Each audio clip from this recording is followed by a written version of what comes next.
welcome you wherever you are on your journey. So our scripture readings today lift up the words of Anna, who is referred to as a prophetess in her community. And today we have a prophetess with us, someone who has devoted her life to seeking justice and dignity for immigrants in our community at a time of great distress and inhumanity in our country and in our own church. Over the years, St. Joan of Arc has partnered with the Immigrant Law Center in many ways. We have awarded numerous justice grants from our outreach fund to ILCM to assist in their work with new immigrants, and they have guided us in policy decisions for years. But today, we have someone who is new to both St. Joan of Arc and to the Immigrant Law Center, Executive Director Veena Iyer.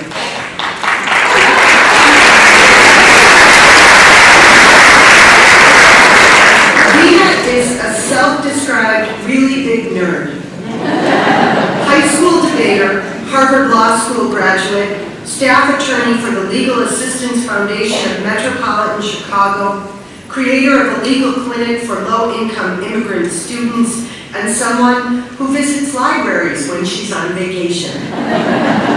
She and her husband were both the first members of their family to be born here in the United States, and they are the parents of 2 daughters. Will you please welcome our new friend, Veena Iyer.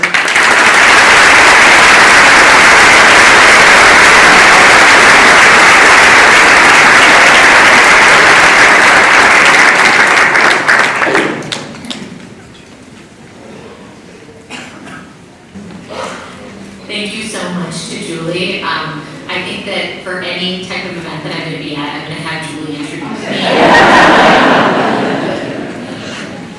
Thank you so much for welcoming me here to the Joan of Arc community. I've already had just such a warm welcome from the 9 o'clock Mass, and for those of you who slept in, I'm expecting an even bigger, rowdier one.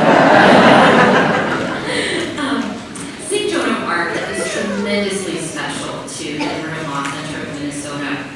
St. Joan of Arc and its parishioners, all of you, have been a tremendous supporter of ILCM and the communities we serve. And it has molded the people who have shaped ILCM into the institution it is today, including my predecessor, John Keller, as well as our current development coordinator, Maggie Emery, who is right in the front row today.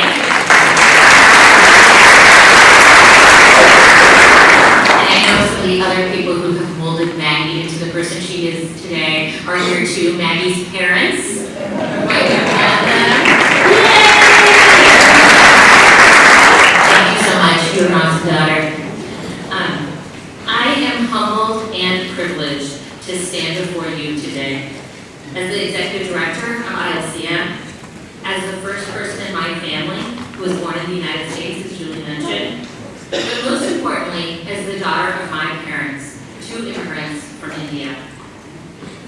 Like millions of other South Asian Americans in the U.S., I'm here because of the 1965 Immigration and Nationality Act, with which the U.S. opened its doors to immigrants from Asia and from Africa who had been historically barred from coming here. My dad immigrated to Minnesota with a student visa a little more than 50 years ago in order to attend the University of Minnesota. He had little clue of what he was walking into from the warmth of South India and moving to Minnesota. But he was determined to get an amazing education, which is what he got here. After graduation, he found a job, and his employer sponsored him to become a lawful permanent resident. It took him only a few months at that time, which was about 1971, in order to get his green card. Today, it would take my dad 10 years or more because there is such a backlog of applications for employer-based visas from India. After my dad married my mom, he sponsored her to come to the United States. He was a lawful permanent resident at the time, so it was going to take a little bit of time to get my mom here. It ended up taking a few months, but for my father, he was so incensed that he was going to be separated from his new bride for more than a couple of weeks, that he had everybody at his work write to Senators Mondale and Humphrey, complaining and asking them to make sure to get Mrs. Iyer here as quickly as possible. We still have those letters at our house. It's amazing to read them. And to read about people kind of rallying behind my dad in the way that so many communities have rallied behind immigrants who are trying to go through the system.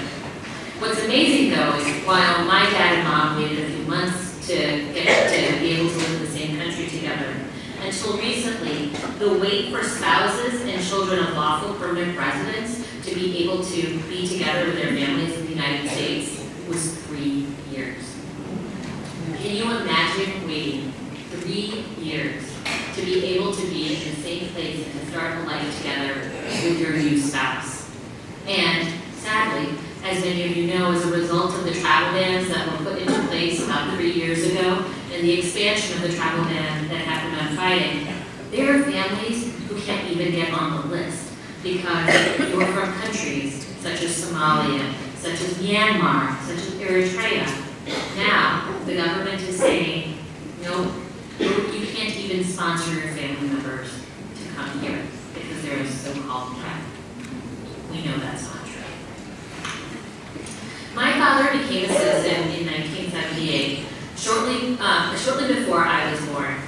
Frankly, he was really sad to become a citizen, and I think that's actually a story of a lot of immigrants. We come here, we're excited to be in this new country, but at the same time, we have our links to back home. And I think for my dad, it was hard to give up his Indian citizenship. But he did. And the reason he did it was because he wanted to be a good son and a good brother. He wanted to sponsor his parents and his siblings to be able to come here to the United States and to pursue their dreams here. I asked him a little bit about that process, and specifically I asked him, how much did you pay for your naturalization application back in 1978? And he didn't remember, but he said he knows that it cost less than $100 if he had to pay anything at all. Currently, it costs $640 to apply for naturalization here in the United States.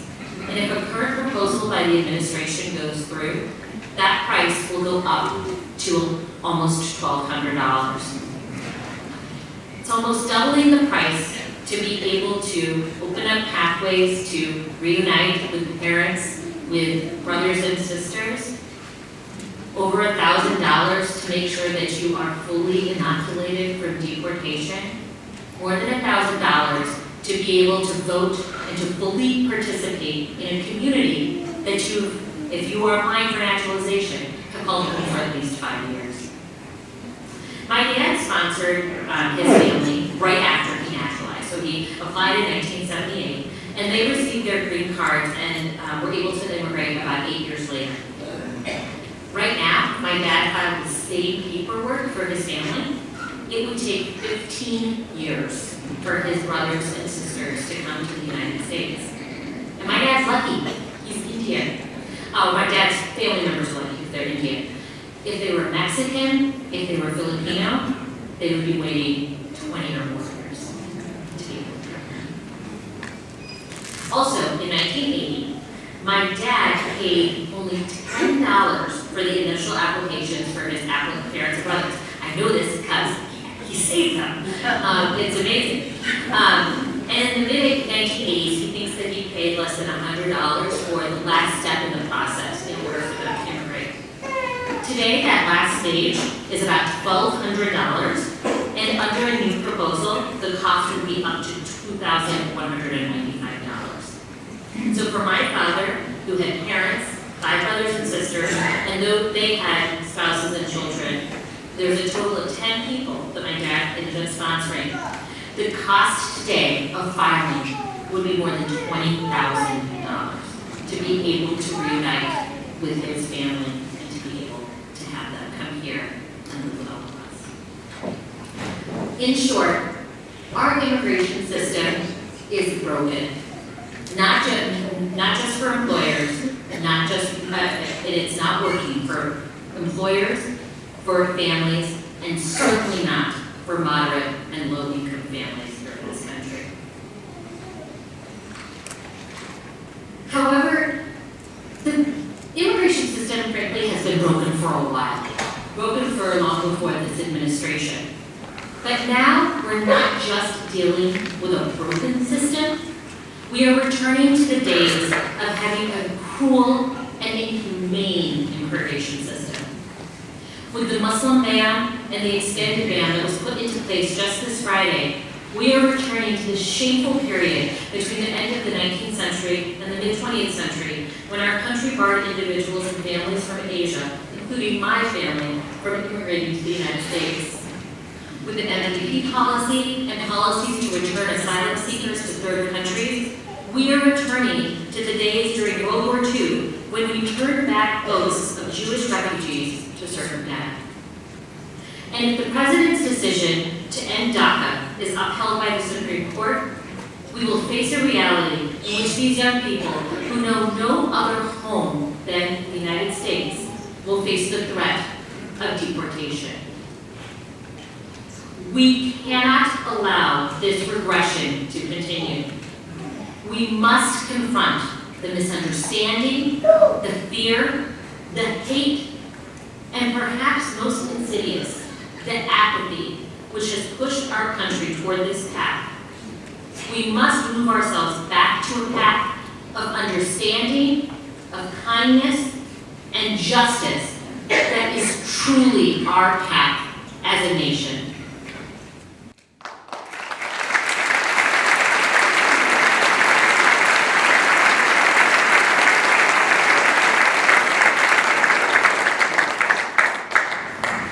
So how do we do that? So I could tell you to write comments opposing unjust executive actions, call your elected representatives, and volunteer for organizations, many who are tabling outside, that support immigrant and refugee families. And you should do all that, not without you.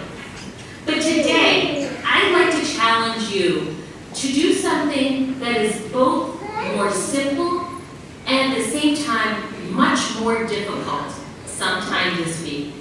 And that is doing the hard work of having a conversation about immigration with someone whose political persuasion you don't know, or whose you know is different than yours, but with whom you still feel safe.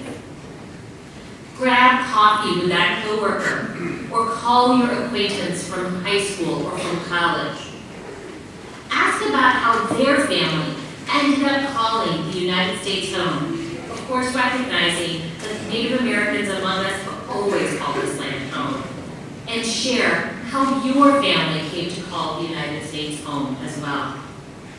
Ask about the challenges that their family faced and that yours did too. Ask about their experience with the current immigration system and share yours as well. And also, feel free to share my story, absolutely, if it resonates with you or others, and also stories that you've heard in the news of real immigrants. You might hear on the ILCM news feed.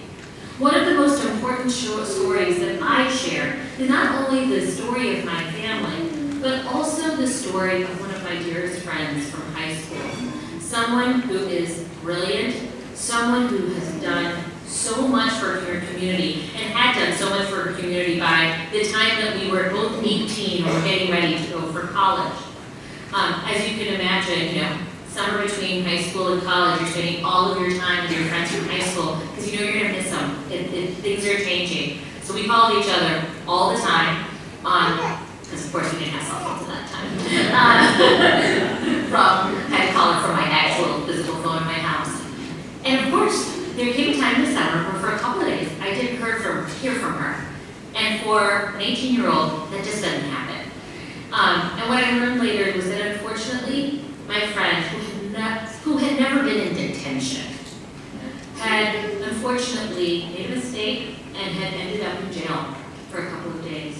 Ended up going through the criminal justice system, and thankfully had good counsel and was able to get that resolved and restart her life. 10 years later, when I was in law school, that was the moment when I realized how precarious her situation had been. Because at the time that this happened, my very good dear friend was a lawful permanent resident of the United States. She wasn't a citizen. Her parents had worked so hard to provide for their children, but working long hours in fast food restaurants, they hadn't been able to save up enough money in order to apply for citizenship. So they hadn't yet.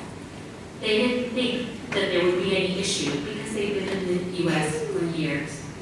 But unfortunately, if you are not a citizen and you are caught up in the criminal justice system, you can face a double jeopardy, frankly, in both having a criminal penalty as well as potentially facing the threat of deportation.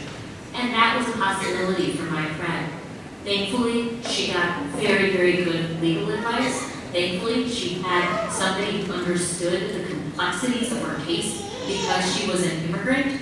And so eventually, she was able to become a citizen. And eventually, and now, she is so highly successful, an amazing contributor to our community and to our nation. But that's the story, which always sits with me, part of the reason why I do what I do today, which is we never really know, I think, what can happen to people and the consequences it can have in a very unjust system. And one of my challenges when I tell the story is to think about your own children, about your own nieces and nephews, frankly, even about yourself, about the mistake that you made that might have gotten you in the criminal justice system, and that if you are a citizen, had consequences of perhaps having to pay a fine, perhaps, yes, spending a little bit, spending some time in jail, but having to be deprived of the home and the only home that you have known because of that mistake, it's unfair, it's unjust, and it's, in my view, un-American. And so it's those stories that we need to share, those stories that we need to amplify, and that we need to discuss to make sure that we all know about the humanity that is in each and every immigrant and refugee who crosses over our border. Thank you so much for your time.